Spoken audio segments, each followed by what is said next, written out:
Tuesday, the 11th of February at West Green. What I've got here is some sandwich wrap. I'll just put this down each side. What I'm going to do is put my engine shed on it, put it back. I did that here, and the reason I'm doing that is so that I'm going to do some ballasting, and it means that the ballast won't stick to the engine shed, so I can remove the engine shed if I need to. So this is the sandwich wrap is underneath the engine shed and it's going up the front, so I can put the ballast against it, I can pull it off, and because the ballast, the wet ballast with the glue won't stick to the cling wrap, or whatever you want to call it, cling wrap, glad wrap, sandwich wrap, but it won't. And then I'm going to ballast all of this, and it's going to look like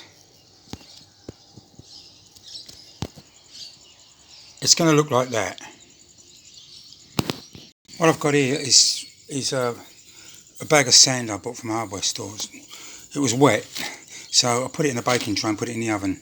It's very fine. I'll mix it roughly 50-50 with plaster, and I'll scoop this in. So I've got a lot of this stuff in between. What I do is I sort of screed it like you would with concrete, because I want it to sort of be level with the top of the rail, in the middle anyway. I will depress it down slightly with a brush, but when I go along with a brush, I use a long brush like this. Don't go like that, because you dig it out with sleepers. Go like that. That way you don't gouge into the sleepers and dig holes where you want the ballast to go. Let's continue putting the ballast down. So I've just mixed some dry sand with about 3 dessert spoons full of sand, and some plaster of Paris. I think it's really important that the sand is dry, and what I did is I got a baking tray, put the sand in the oven and baked it. I won't tell my wife. Okay, here goes. So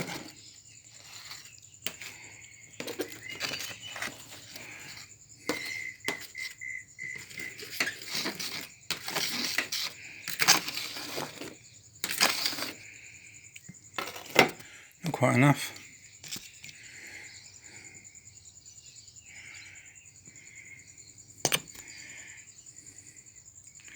I guess the worst thing is if I overdo it, because it's dry, and just vacuum it all off with a Dyson. Don't tell the wife.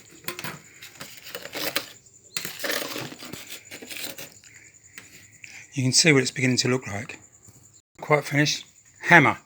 Put that under the board, right where it is, and just it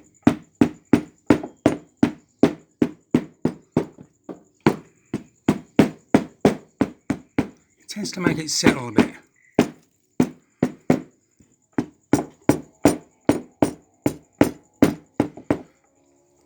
I'll keep going. More. Now bear in mind, as I said, you haven't done anything wrong, because at the moment it's all dry. So if it's not, the worst thing you can do is vacuum it all up. Hence dry sand. But I think it's important to note, people shouldn't say it's right or it's wrong, because railways are an artwork. It's what you see. And I suppose the best example of that, there's a great picture by Monet, or if you're Alf Garnett, Monet. He took a picture looking towards Westminster Bridge off Charing Cross Bridge, and it's sort of all dotty and sort of an impression. But it looks, you know, when I saw it, I thought, that's Charing Cross Bridge. And sure enough, I hadn't seen it before, it was. The point I'm trying to make is Monet did an artist impression. And I think it's important as railway modellers that you realise that it's all about art. Some people are better than others. Some people are very pedantic. Some people can do art like paint pictures, like they look like photographs. I can't.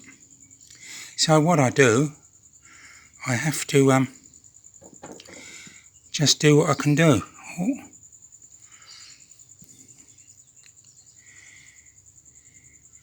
Now I've got a joint here, And because I might want to pull this apart one day, I'm actually going to get a piece of paper, which I've put some sealant on. I'm going to put it in there, wet both sides. I'm going to leave it for a while and pull it out while it's still wet. That way, if I do pull it apart, it won't all crack. Well, that's a theory. Now, I'm pretty pleased with this. See, I've got stuff in between the sleepers, because that's how I think a depot would be. There'd be all sorts of crap and mud and you name it. So, as I said, what I've done too, I'll just go over the rail with my thumb and I press it down on the outside just slightly so that it's just below the surface, because you know wheels are often wider than the rails, so you don't want it riding up on the ballast. Look, this is my way. No one showed me how to do this. I've just done it. You know, I've seen other people do things, and you've got to make things work for you. And if it works, great. But the other thing is, get it right, and then just pat down with a brush, a soft brush. I'm pretty happy with that. I think I'll put a piece of paper in here now. Final bang. It just sort of lifts them up, and they tend to find its own level. What I'll do, I'll get a wagon now. Let's get a wagon. Again, that'll do. That's the victim. Let's just make sure.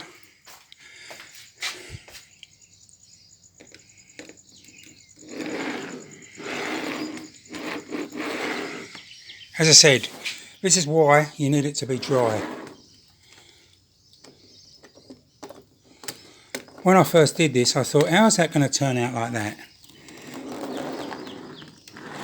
So that's good. It's good. Let's put that paper in now. There's a paper, and what I did, I put some spray varnish on it, satin varnish. That'll help it so it doesn't absorb any moisture. This is going to come out pretty quick. And I just put it in, there's cuts in the rail, and I just moved it side to side like a seesaw motion. I think that looks pretty good. Let's have a go now. Let's get it ready. So, this is straight cellulose aquadia, wood glue PVA. I put some in that with water, about 50-50. You don't have to be pedantic about it. I then put some black poster colour in it.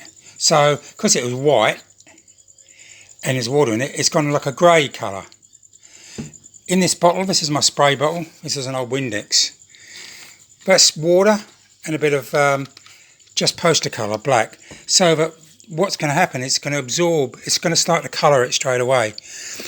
Tomorrow, I'll leave this overnight. This will not be dry in the morning.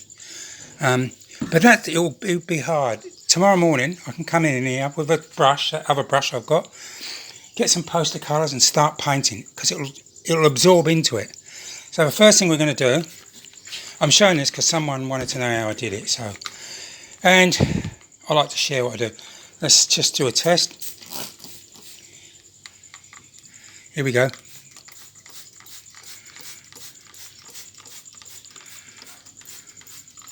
Give us a real good soaking. Really good. Even this because there's plaster in it, if I left this would probably go rock hard anyway. Now, down the other side.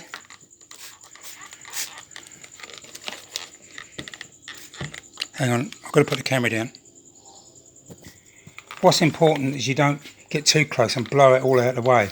Just mist it on, but you want it wet. Nice and wet. Let it pool up. I've got a hairdryer up there. Not that I need one. Look.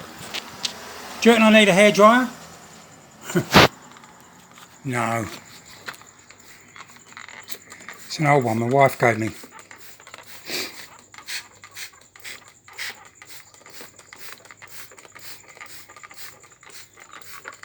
Alright, that's done.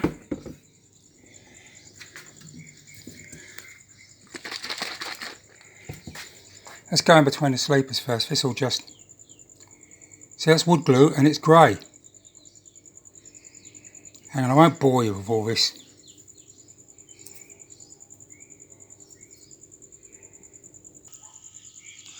Okay, I've done it. Plenty of water. That's okay, it'll dry. The plaster will absorb the water. I can also go over it with a hairdryer. Now you might think, well, why put plaster in it? Why not just put sand like you do with ballast? Well, one of the reasons is I don't want to show ballast. I want it to show a bit more muddy. So because the plaster is really fine, it tends to look a bit sort of what's the word? It looks more like mud with ballast in it, or ash. Well, that's my story. Anyway, this will all dry off quick. We'll leave it for a few minutes and we'll come back and have a look, see what it's like.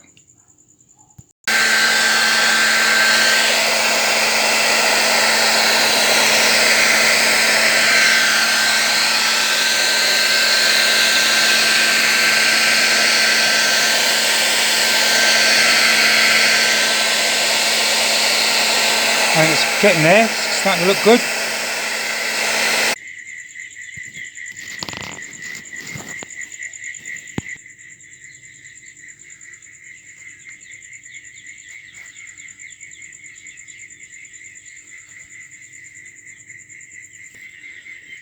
You can see where the paper was. This is the joint.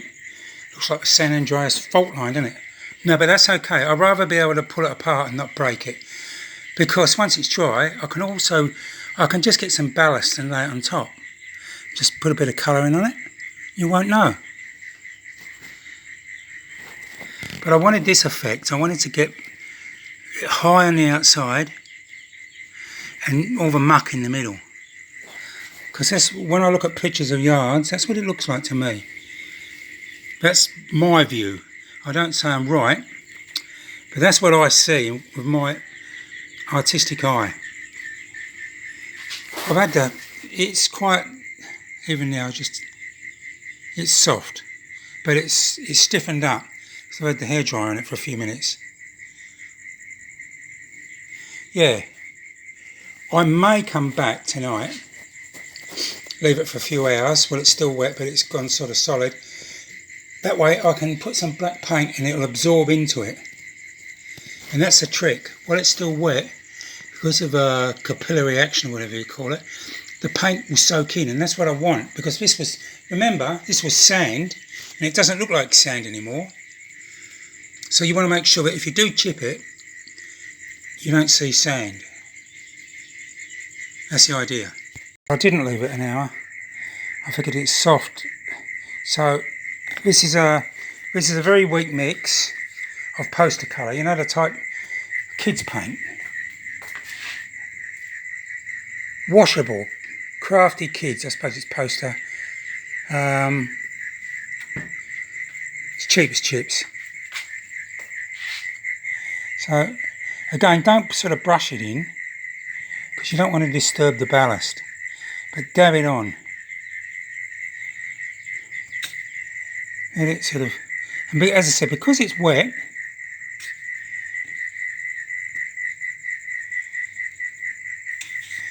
it's absorbing.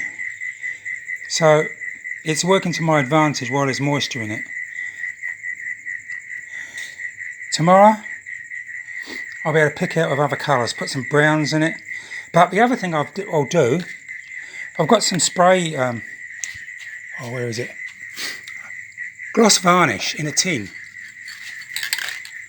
Sometimes, you know, you get oil, just go up to it and right in between the tracks. It works well. You get a glisten. And I think perhaps a bit of blue in it will go really well, you know, really dark blue. Because sometimes when you look at, or at least I think so, when you look at it, it looks sort of because of the oil, it looks a bit bluey. I could be wrong. But that's what I see.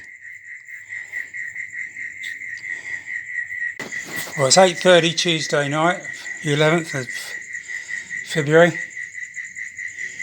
I've added the black. Look, it looks shiny, but obviously it's wet. But it won't. Tomorrow morning, I'll build on this, but yeah, I'm happy with it. Look, I like the way the sand, like the sand has come to the top. That will set.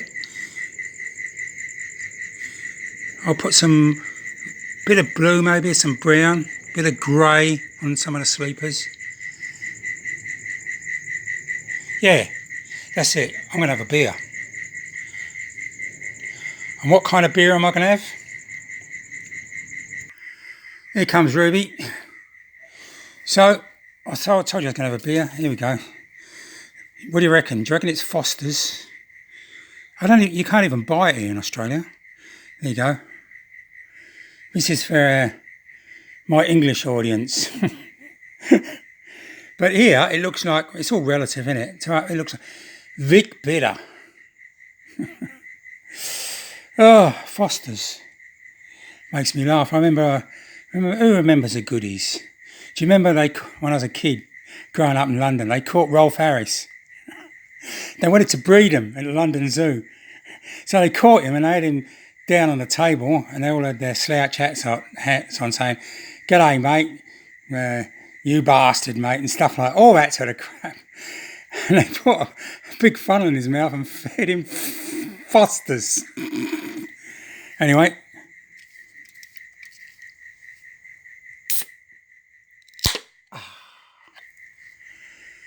Cheers.